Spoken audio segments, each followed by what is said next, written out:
Hi, I'm Christy Shriver.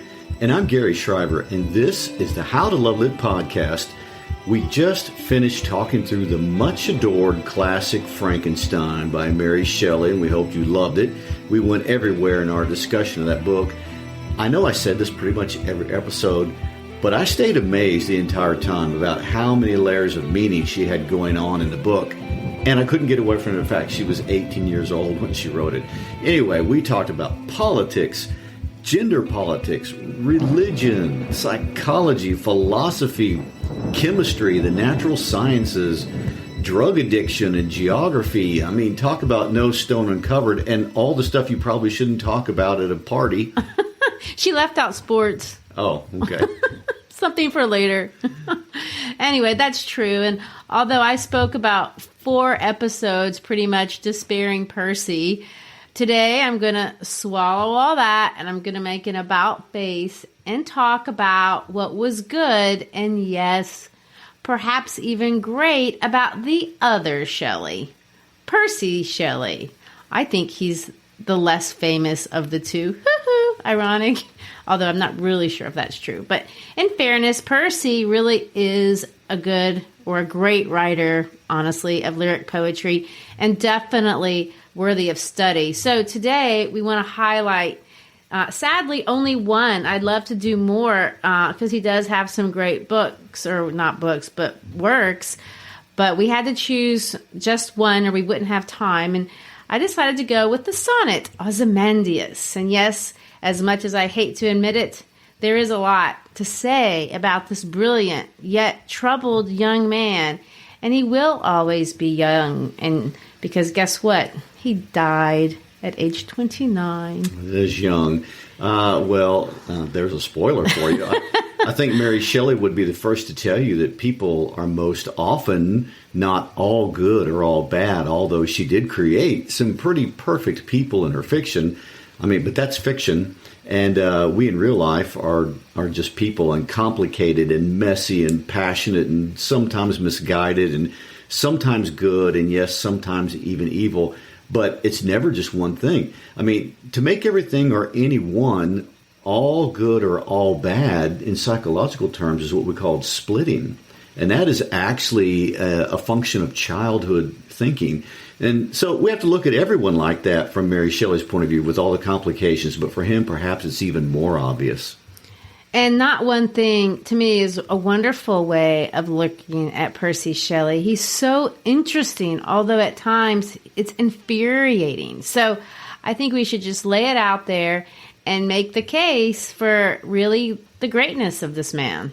All right. Well, I mean, although I will say one thing I did find interesting as I started reading a little bit about him is that he hasn't always been really well received by his countrymen. No, he hasn't. Or even his family. More so. And that persisted well into the 20th century for a lot of reasons. In fact, I found some really terrible things people said about his work, not just his personal life. And these are the opinions of people you might recognize. T.S. Eliot said he was humorless and pedantic. Oh, dear. I saw where one contemporary critic called his work driveling prose run mad, or worse, the production of a fiend and calculated for the entertainment of devils in hell. I mean, that's a pretty horrible. But it's a very creative insult. Tell me how you really feel there. Well, Shelley's experience in the poetry world was different than that of his wife or even some of his closest friends, because he was never really able to monetize his poetry. It wasn't really popular when he wrote it. He couldn't get it to sell, which is really kind of sad when we think about how long-standing it's been 200 years later. But again, on the flip side, unlike John Keats or some of these others, he really didn't need poetry to make money. Well, let me say this. He shouldn't have needed money from his poetry. He was a country gentleman of the best sort. Born in 1792, his father was a member of Parliament, and his father had lots of money. So Shelley's life growing up is what we call one of great privilege. He was raised learning to ride fancy horses, to shoot, and do all the things English gentlemen growing up did. Basically, what we see in Julian Fellowes shows. And he loved those things. He really did. True. I would too. In that financial sense, he was very lucky. But that didn't mean that he was without problems. I mean, he had quite a few, albeit he created several of them himself. We should start with the fact that he attended Eton, of course. Of course. But Eton, I'm getting the impression, can be a rough place. At least it was for writers. We've had more than one struggle there for the writers, and Shelley is in that club. Other students there were cruel to him. Apparently it was smaller, perhaps shy, and the older boys literally chased him with mud balls and called him Mad Shelley, which was their version of bullying. That's horrible and truly is inexcusable. But let me play the devil advocate, even though there is never an excuse for bullying of any kind for any reason under any circumstance. But I have to wonder what his experiences were really like there. Shelley was not a conformist. And I wonder if this really made it difficult for him to be at a place which, from my perspective, looks like there's a lot of specific protocols and social norms that you have to adhere to. I remember reading, or actually I saw a letter that he wrote at the age of 11 when he was inviting some kids over to play, and he signed it, "Not your obedient servant." And of course, the proper and common way for a gentleman to end their letters was "your obedient servant." So I kind of get this impression, although that's kind of a playful story, that he just couldn't help taking this adversarial, contrarian position. And although that can be cute, it really seems to have always caused him quite some trouble. Yes, and the fact that he didn't learn from that is really amazing. So, I mean, there's no wondering about how his antagonistic views got him in terrible trouble at Oxford. I mean, at Oxford during this time period, every student had to sign a statement of belief agreeing to the basic tenets of the Church of England. Well, it just wasn't in Shelley to sign it and let it go, especially if he didn't believe it. What he did was co-write and distribute a pamphlet called The Necessity of Atheism. And not only did he pass it around campus, but he very boldly mailed it to various bishops of the church. So atheism wasn't one of the tenets of the Church of England? No, apparently it was not, but he thought they should be informed. And not unexpectedly, he got the pushback that you would anticipate. I mean, he was immediately kicked out of school, and the girl he was engaged to, a girl named Harriet Grove, she broke off the engagement and instead married a clergyman her parents had set her up with. Well, she's like, "I'm not an atheist. I'm not." Oh, well, he wasn't really all that upset, it doesn't seem, because of this particular rejection. Well, he was already into free love at that point. And another thing he was into, which today isn't all that unusual, but it was for that time period. And it made him look like quite the oddity. He was a vegetarian, and he was a vegetarian for health reasons. That's so progressive, I must say. Well, so this, as much as the free love commitment, really labeled him as a radical in the circles that he traveled in. Gentleman circles. Well, I'm going to refrain from trying to inject my opinion on this next part of his story. But this is what happened. So they have this broken engagement, and then not too long, he's going to elope with a 16-year-old girl, also named Harriet Westbrook, one of his sister's good friends. And then fairly quickly, he's going to have 2 children. But this elopement was not very popular in the family.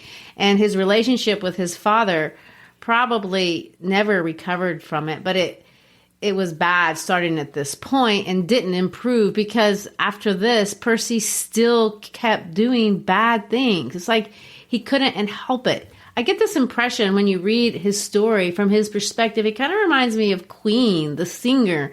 He's so full of feeling and emotion. It can be sincere, but sometimes it just flies off the rail, like these relationships. And even though we have this turbulence in his private life, he is paralleling and starting to really begin to write good stuff. If you're listening to this, you're ready. Ready to join the industrial intelligence generation. A generation defined not by age, but by a shared mindset. to connect teams, accelerate efficiency, and drive innovation. Using the power of Aviva software to reshape industries, turning real-time insights into real-world growth. Discover our stories at industrialintelligence.com. Join Generation I. And now, a next-level moment from AT&T Business. Say you've sent out a gigantic shipment of pillows, and they need to be there in time for International Sleep Day. You've got AT&T 5G, so you're fully confident. But the vendor isn't responding, and International Sleep Day is tomorrow. Luckily, AT&T 5G lets you deal with any issues with ease, so the pillows will get delivered and everyone can sleep soundly, especially you. AT&T 5G requires a compatible plan and device. Coverage not available everywhere. Learn more at att.com/5G network.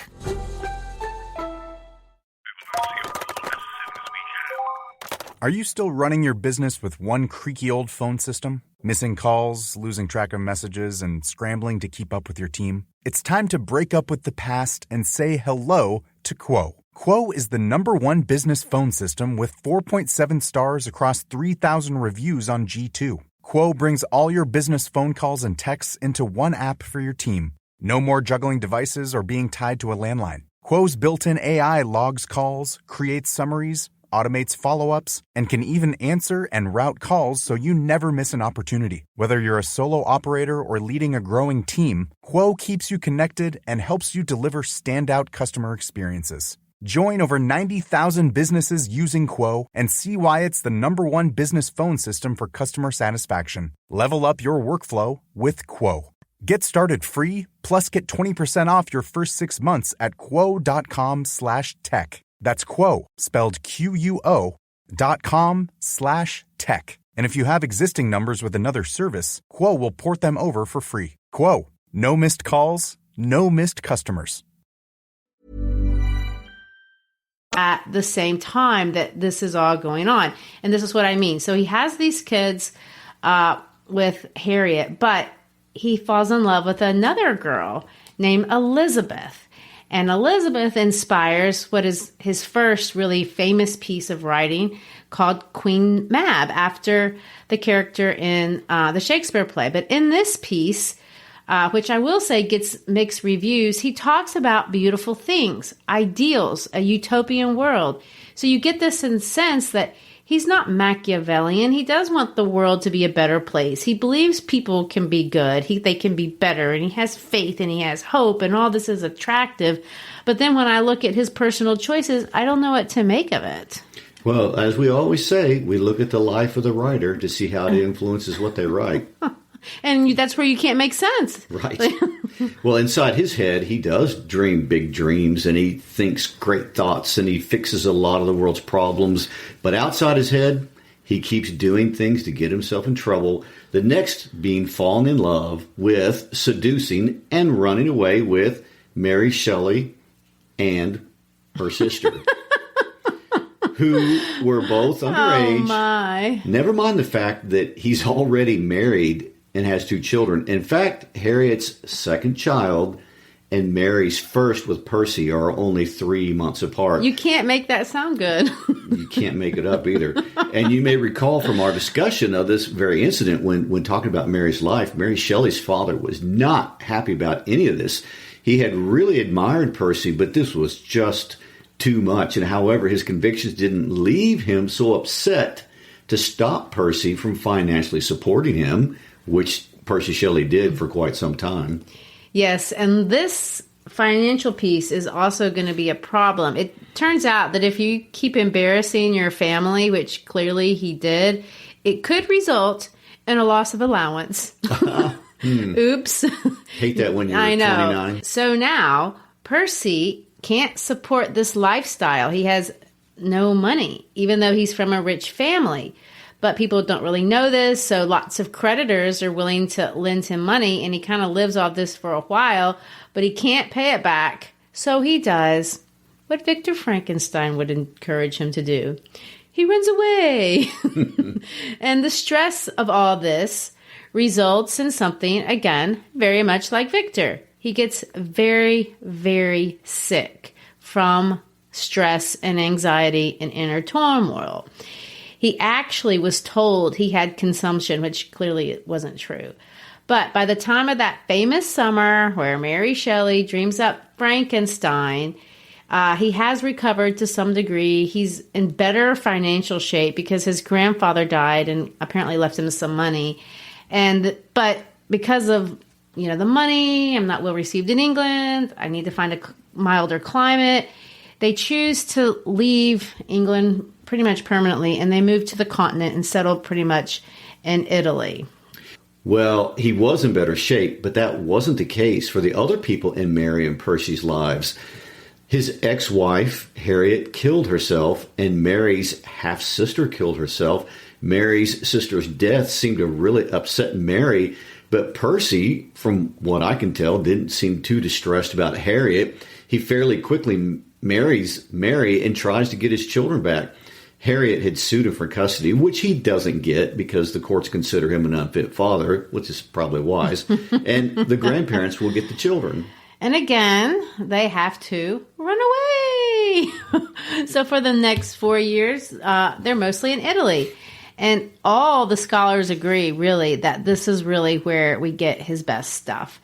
He writes about a lot of different things. We've already talked about Prometheus Unbound. He wrote a beautiful elegy on the death of John Keats. If you remember, he's the poet who wrote Ode on a Grecian Urn. And honestly, though, he's remembered for his lyric poems. So I do want to take a minute and discuss what the heck that is, because you're like, lyric poems? And I do want you to understand and enjoy. I'm on this lifelong crusade to get you to like poetry if you don't already. So lyrics we think of as songs, and they're different because they don't tell a story. So when we read normally, what we do is we're looking for a sequence of events. We're trying to analyze a character. And because that doesn't happen in lyric poetry, we don't know what to do with it. We're not trained from that because ever since we're kids, we're reading storybooks, and that's what we look for. And so when we can't find it, we're tired and we're bored, and this is what my students say: "What's the point? What's this? There's no story." But it doesn't have to be frustrating. And so when we look at this poem, I don't want you to look at it that way. It can be refreshing, and I mean it in the same way that people say fly fishing is refreshing. Although I've never done that. But yesterday I was in a Zoom meeting, which is what we do now in quarantine life. And a friend of mine was talking about how wonderful fly fishing is. And I asked her, what makes fly fishing better than regular fishing? Because I kind of find fishing dull. And she said, well, fly fishing completely engulfs you. It engages all of your senses, and it makes you focus all of your mind. You have to look at the current, and you have to feel the wind. And she talked about other stuff that you have to do, but I can't remember any of that. But what I do remember is she said, because you have to focus and think about fly fishing, it removes anxiety and worry that you may have already had in your mind from anything else in your life. And that is the same thing that lyric poetry specifically is supposed to do. So in order to enjoy it, you have to focus on it. And really, you have to think about it in a different way, because unlike prose or a news article, it doesn't mean anything. And now you're saying, what does that mean? It doesn't mean anything.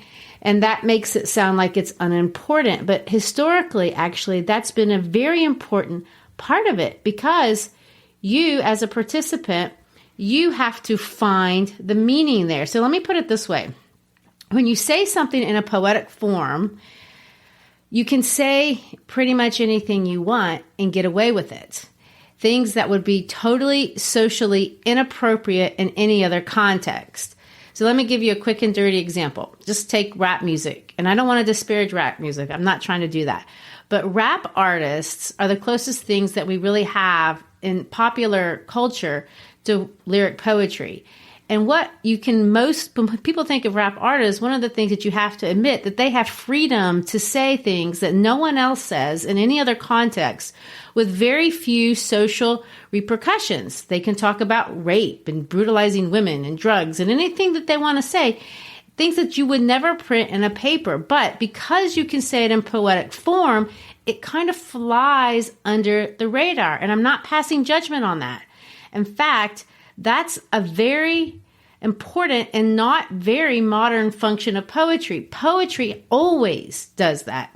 Thomas Hardy, the British novelist, famously said that if Galileo had said in verse that the world moved, the Inquisition would have left him alone. And you have to wonder, why could that possibly be the case? Well, it's interesting you should bring that up, because not just rap, rock and roll has worked the exact same way. What do you mean? Well, rock and roll, first of all, is a euphemism for sex, and that became the title of a whole genre of music. And it was a lot of the early rock songs are full of innuendo. So it's saying things, making cultural statements that you could not ordinarily get away with in a regular conversation. Well, because they're written in lyrics, and that's what poetry is meant to do, because it's not meant to communicate facts. And so it doesn't have to be standard, and it deliberately creates a gap between what the writer says and what the reader hears. So the reader must fill in the gap. So that means when you have to fill in the gap, they didn't say it, you thought it. So you buy in to whatever it is they're saying. And that's the draw into poetry, your buy-in. Yes. I heard a lecture from a famous Scottish poet named Don Patterson, and he was trying to make this point. And he said he took a line of verse and he put it in a computer translator, and he translated it into another language, and he translated it back to English and translated it into another language and back to English. And you can imagine what happened. By the time he got through with it, it didn't say anything like what he had thought it said. And that's not even a person. That's not even a living person. That's a machine, because the machine couldn't participate in this particular process. It's interesting because just recently we watched a show that was created in Spain. And of course, it had English dubbed voices. And you could tell right now that the English dubbed voices had missed all the nuance of the original Spanish. And it came off sounding very dry and stilted and hackneyed. And that's just conversation. But what makes a lyric poem even more brilliant than just regular conversation, even though that's absolutely true, is when a poet says something ambiguous enough, you're able to find yourself, your life, in the life or in the words of that poet, not his. So his original meaning isn't anymore original. It speaks to you about you, but not something that you might have thought before. It wasn't so vague that you just made it up. It kind of gave you some sort of idea that you were able to make about yourself. Does that even make sense? Yes, of course. That's the whole goal of good poetry. So that brings us back to Shelley, because what he is most famous for is his ability to do this exact thing. And I think this poem is really going to illustrate how that works. Ironically, Shelley, although I found him to be quite a selfish person, was actually not a selfish poet, if you want to think of it about how he wrote. Only 10% of his poems were actually in the first person, which is unusual. A lot of poetry is in There's the not first an person. Excessive I. No, there isn't. And his poems are ambiguous enough to not communicate anything really clearly, but clear enough so that when we do the fly fishing thing and you immerse yourself into the poem, you can not only find meaning, but you can be charmed by the language and by the turn of phrase and by the way he made that point as subtly as he did. So let me prove my point by showing you how this works in this famous poem, Ozymandias. So will you read it for us? I met a traveler from an antique land who said, 2 vast and trunkless legs of stone stand in a desert. Near them, on the sand, half sunk, a shadowed visage lies, whose frown and wrinkled lip and sneer of cold command tell that its sculptor well those passions read, which yet survive, stamped on these lifeless things. The hand that mocked them and the heart that fed, and on the pedestal these words appear, my name is Ozymandias, King of Kings. Look on my works, ye mighty, and despair. Nothing beside remains. Round the decay of that colossal wreck, boundless and bare, the lone and level sands stretch far away. So if you're not reading the poem and if you're just listening, if you're near a computer or your phone, you can pull it up. It's only 14 lines. But if you're just listening to it, you might be confused, even though it's kind of a short poem. You might think, what does that mean? So let me kind of unpack it for you, and then we'll try to look at it again and try to listen for the beauty of it. First of all, it's a sonnet. Now, that means it's 14 lines of rhymed iambic pentameter. Now, let me point out that sonnets are always love poems. So it's a strange form to write for a poem on this topic. So why did he do it? Because you always have to ask, why? Nothing in great poetry is ever accidental. Well, you could say, well, I happen to know that he was writing for a competition with a friend and they were supposed to write about Ozymandias. Well, that's true, and that was kind of funny. He clearly liked competition. But there's another reason that if you think about, makes a lot more sense. So if you know something about sonnets, and it's okay if you don't, I'm going to give you a really quick lesson about sonnets. The guy who made them up was this guy named Petrarch. He wrote 360 of them for a girl who never loved him back, Laura. Anyway, he made sonnets famous, and people copied his style for a long time. I can remember how long, all the way till Shakespeare. Now, Shakespeare took the sonnet form that Petrarch had kind of developed, the 14 lines, and the style that Petrarch had developed it, and he changed it up a bit. He changed the rhyme scheme, but he also changed the pattern of where the impact of the poem was going to be. So why do we care?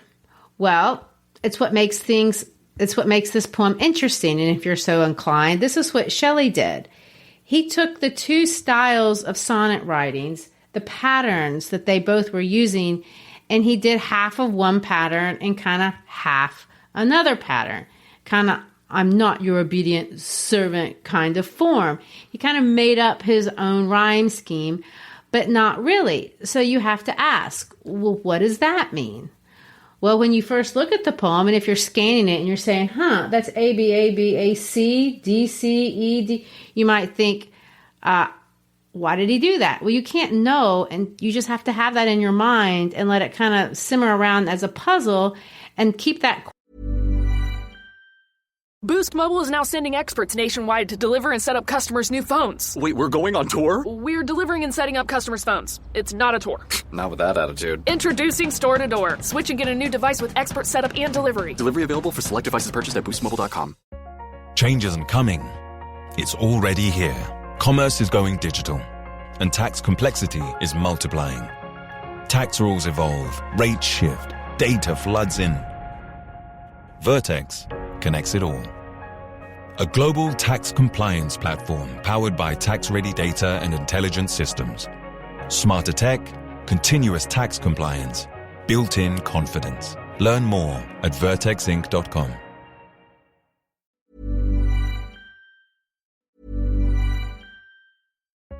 Change isn't coming. It's already here. Commerce is going digital, and tax complexity is multiplying. Tax rules evolve, rates shift, data floods in. Vertex connects it all.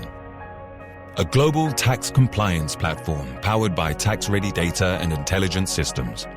Smarter tech, continuous tax compliance, built-in confidence. Learn more at vertexinc.com. How does F1 turn data into insights at 200 miles per hour? AWS is how fans get inside the strategy. AWS powers next-level innovation for millions of businesses.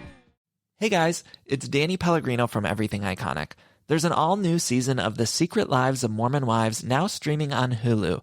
Mom Talk might have started as a sisterhood, but these Latter-day Saints are no angels. This season, there are new secrets, lies, and truths coming out, and you won't want to miss all the drama.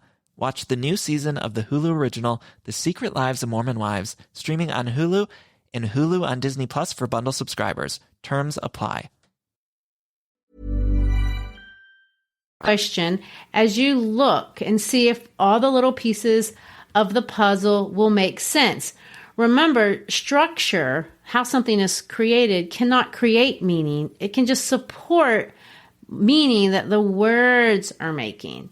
So let's see what meaning the words are making. So Gary, from just like an obvious sense, what's this poem about? Can you give it like a prose version? Yes, I'll give you the pro version. Prose. Oh, prose. So I can give you the amateur version. Okay. Well, he's obviously met a traveler who told him about a statue that he'd seen in the desert that was all broken up. I mean, he describes the statue, and the face is grumpy and cold, and there are words at the bottom that say, "My name is Ozymandias, King of Kings. Look on my works, ye mighty, and despair." I think you nailed it. So here's the question. Who's Ozymandias? I mean, that's the title, and obviously he's important. So can you give us some context? Well, as the historian, yes. As the historian. I can do that. I don't know any Aussies. It's not Ozzy Osbourne yet, no? Oh, my gosh. Well, historically, Ozymandias is the Greek name for Ramses the Great, or Ramses II of Egypt. In Memphis, we love this guy because for many years, his statue was in front of the biggest landmark in Memphis. As you look across the Mississippi River, that is the Memphis Pyramid. I'm for sure those who have ever seen it. Percy knew that.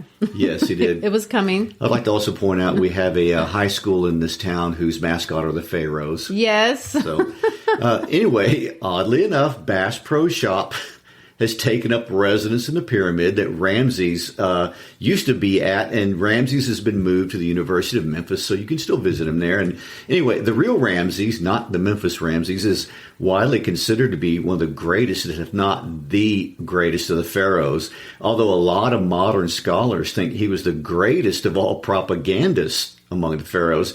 He definitely stands out as being the most famous even today of all the pharaohs. He lived to be 96 years old, and his reign was truly long and peaceful for the most part, after several important conquests. But it was also very prosperous. You can't be peaceful until you take what you want. Yeah, there is that. Because, one of my favorites, because Yul Brynner played Ramses in the famous movie, The Ten Commandments, a lot of people associate him with the Exodus story in the Bible as being the Pharaoh of the biblical account. But there's no real physical evidence for that. In fact, it's likely not true at all. Huh, that's interesting. Okay, so now we know that Ozymandias was actually a real person. So let's go back to the structure of the poem. The first thing I noticed after the rhyme scheme, and that it was a sonnet, is that most of it is just one long sentence. So you have this really long sentence, and then there's three short ones. And when you're reading it, and I really noticed that when I try to read this out loud, because you have trouble finding a place to stop to breathe, it's hard to break up the first one, and you're really not supposed to. It goes quickly. So you have to read poems, obviously, not according to stopping at the end of the line, but where the punctuation tells you to break. And that makes it kind of fast at first. But then you have all these commas, and then there's this colon, and there's an exclamation point. And all of things like this kind of push certain things to be more important than others. Okay, so I'm going to go back and read the first sentence. And Gary, tell me if you hear anything. See if you notice anything in terms of tone. I met a traveler from an ancient land who said, 2 vast and trunkless legs of stone stand in the desert. Near them, on the sand, half sunk, a shattered visage lies, whose frown and wrinkled lip and sneer of cold command tell that its sculptor well those passions read, which yet survive, stamped on those lifeless things, the hand that mocked them and the heart that fed. And on the pedestal these words appear, My name is Ozymandias, King of Kings. Look on my works, ye mighty, and despair. That's quite a long sentence, and I struggled trying to keep up with it. That's right. Well, the first thing I noticed is there's a lot of S sounds, a lot of S. Yes. And then I heard those hard C sounds a lot. So the next thing I noticed is that at first that tone seemed to be neutral or apathetic, like I met a traveler, so kind of like, this is not me, this other guy said all this. And then the last thing was where we got to the sculptor. I mean, I got a little confused as to who he was talking about, whose hand and whose heart. At first, I thought he was talking about Ozymandias, and I thought, no, he's talking about the artist. Exactly. And you did notice the tone shift. the attitude of the artist is not the same as the attitude of the traveler or whoever I is. That artist doesn't necessarily have a favorable view of Ramses. And I think that's kind of where you hear that sounds. When you hear harsh sounds like that, that's cacophonous. It sounds rough in English and it sounds cold, and it really stands out against the S sounds. The S sounds of the sands in your ear. Then you get harsh, cold statue. So back to what I mean by the reader making meaning, look at the interpretations I just did, like I made just from the sounds. That's me putting my mind, and that was you putting your mind and looking to what you see. So we were constructing pictures in our mind, pictures of the desert, pictures of the mean face. Okay, let's finish out the rest of the poem and see if we can talk meaning.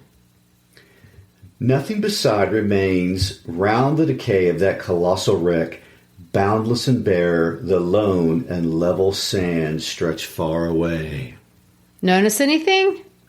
Well, the obvious thing is the tone has changed again. I mean, it's sarcastic now. I noticed the phrase King of Kings, which is, that's actually a Bible term used for God and Jesus in the Christian New Testament. And there's the random capital letter of mighty that isn't grammatically correct even. So there's some alliteration, like boundless and bare, and then lone and level, and the sands and stretch. So how are you going to make meaning out of this? Well, clearly, the first thing I think that's quite obvious is he's making fun of Ozymandias. Ozymandias isn't God. He's clearly not the King of Kings like Jesus. He's not mighty, at least not in this poem. He's all crumpled up. It's incorrect to capitalize that word in the same way that it's incorrect to capitalize him. Wreck and remains and round also alliterate, by the way, because even though they're not side by side, they're close enough to our ear can kind of put those R's together. So I think that that's important because we're saying kind of Ramses is a round wreck, boundless and bare. That kind of highlights the emptiness. The words feel barren and empty. So it's not just the landscape, but the statue too, lone and level, as well as sands and stretch, all support that this same idea. So it's like repeating the same thing 3 times. He really wants you to know this guy, broken up, is out in a vast sea of nothing and is a total nothing. So what might the theme be? It seems to me that he's criticizing Ozymandias, so I guess we can say he's criticizing all rulers who think they're so powerful. And even if Ramses the Great can be a nothing in the desert, I mean, how much more for lesser rulers? Yeah, I think so too. That's obvious. I mean, he's clearly criticizing that this guy who thought he was so great in real life, who would last forever, is nothing. So let's go back to the form. Now let's think about sonnet. It's a love form. So who loves who? Well, clearly Ozymandias loves Ozymandias. But maybe that's all who loved him. The artist doesn't seem to. The traveler doesn't even know him. So let's take our interpretation a step farther. During Percy Shelley's life, remember, Percy Shelley is a political radical.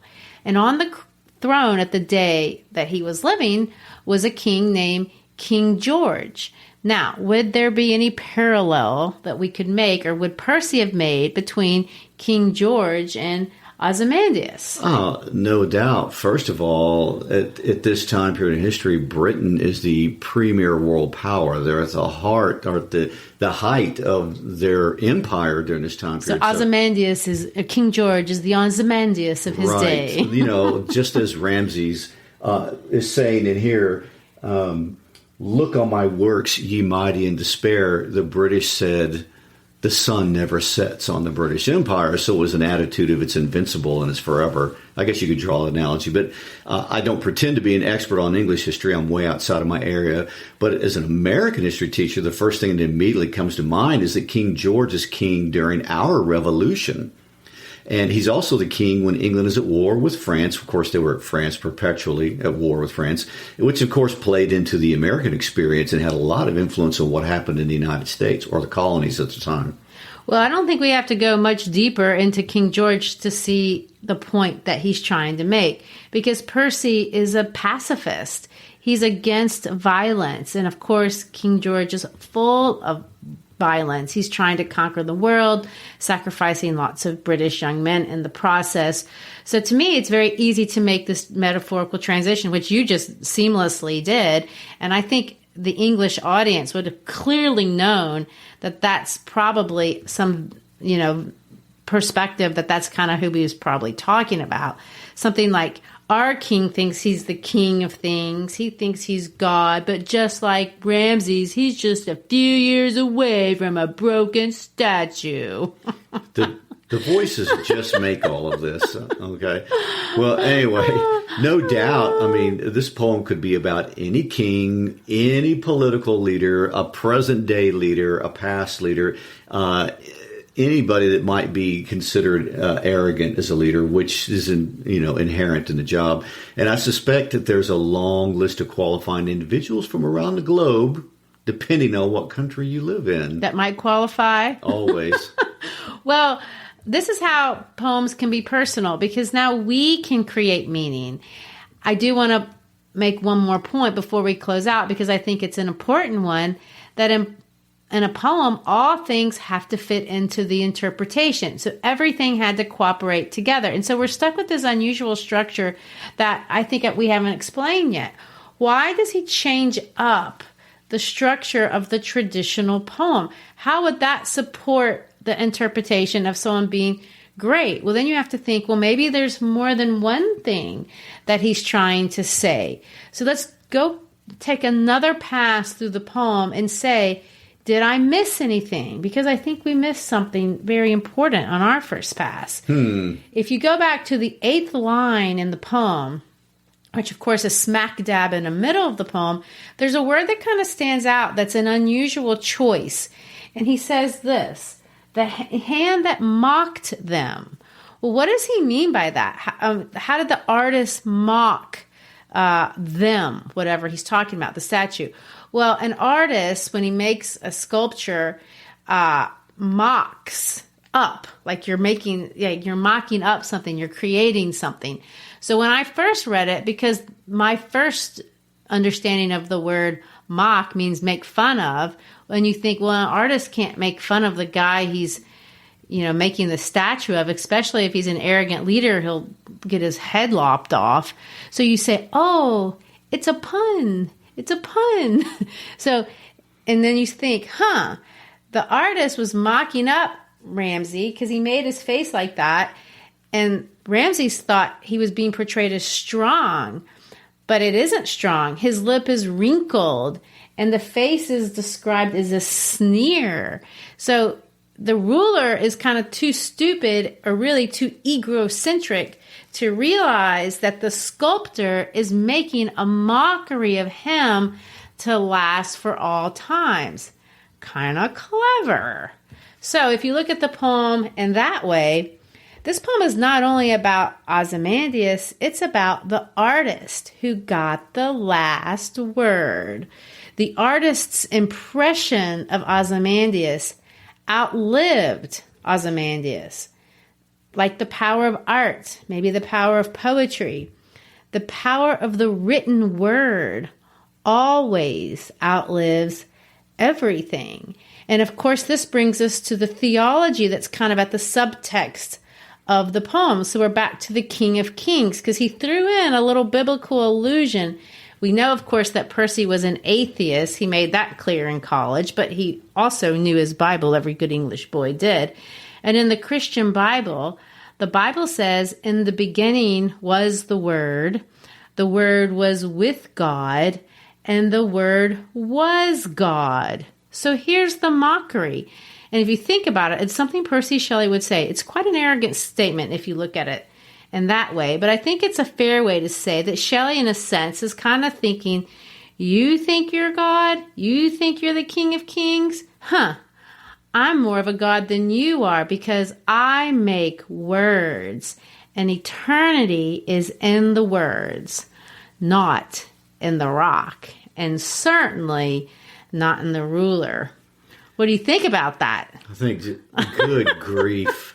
There's a lot to get out of 14 lines of poetry. There is. And a thought like that is really dense, but yet it's timeless because in a sense, it's true. We're still reading this poem. We haven't seen that statue. We don't know. You had to tell me about Ozymandias. I didn't even really know that's Ramses the Great. So yeah, in a sense, there is some longevity and eternity into the power of the word. So there's a lot. There is. And we'll stop there for today. Thanks for being with us.